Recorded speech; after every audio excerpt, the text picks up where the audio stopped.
राधे दोस्तों, आज मैं आपके लिए बहुत सुंदर स्टोरी स्वयं भगवान श्री हरि विष्णु ने नारद मुनि से कही थी। एक समय की बात है, किसी गांव में एक ब्राह्मणी रहती थी। वह सदैव व्रत पूजा आदि में लगी रहती थी, परंतु उसने कभी भी कोई भी दान पुण्य नहीं किया था।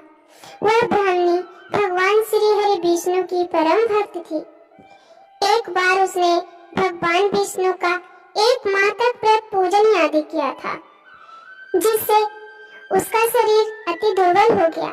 यह देखकर भगवान श्री हरि ने सोचा, इस ब्राह्मणी ने व्रत पूजन से अपना शरीर शुद्ध कर लिया है, जिससे इसको वैकुंठ की प्राप्ति होना निश्चित है।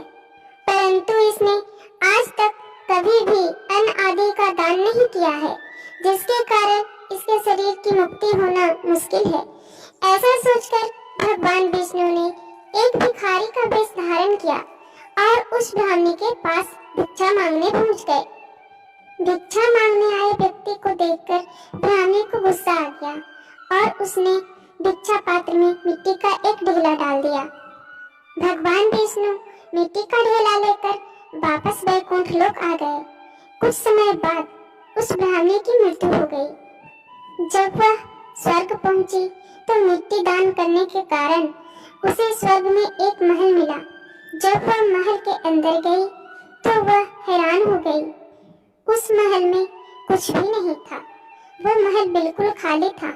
वह भगवान श्री हरि के पास गई और कहने लगी, भगवान, मैंने तो सच्चे मन से आपकी पूजा व्रत आदि की थी, परंतु फिर भी मेरा घर अन्न वस्त्र आदि से शून्य क्यों है? इस पर भगवान विष्णु बोले, तुम अपने महल में जाओ और उसका दरवाजा अंदर से बंद कर लो। कुछ समय बाद तुम्हारे पास अप्सराएं आएंगी, परंतु तुम दरवाजा मत खोलना।